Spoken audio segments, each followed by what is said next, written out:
In this lesson, I want to focus on something that quietly changes the entire conversation for individual earners: a side business. Even if it's a small one, because if your only income is W-2, your levers are limited, and that's just the reality. But the moment you introduce another type of income, even a modest side income, new doors start to open. Suddenly there are deductions you didn't have before, entity deductions to think about, retirement structures that weren't accessible, the ability to bring structure into your overall financial picture. Here's a real example. We helped a client earning approximately $3 million per year in W-2 income.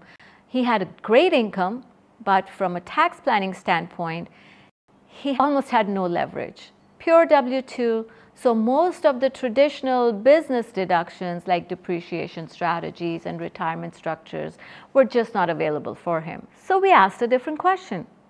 How do we redirect some of those tax dollars into an asset that builds long-term net worth? So that's where solar came in. He didn't just buy a tax credit, he created a real business activity.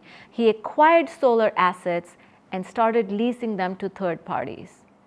Because the assets were used in a business, we could evaluate depreciation under current bonus depreciation rules, plus the available investment tax credits from qualifying clear energy property. He benefited from both sides. First, depreciation deductions from acquiring business assets, and second, dollar for dollar tax credits from the qualifying solar investment. He didn't merely reduce taxes. He retargeted tax dollars into acquiring an income-producing asset for himself.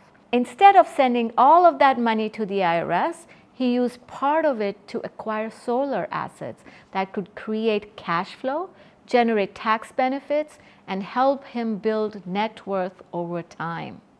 That's what I mean when I say, don't just record history, create history.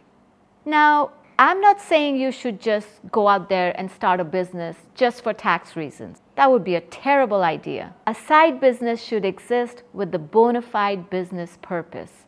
But once it exists for the right reasons, it can be structured intentionally so it does more than just generate income. And that ties the whole mini course together.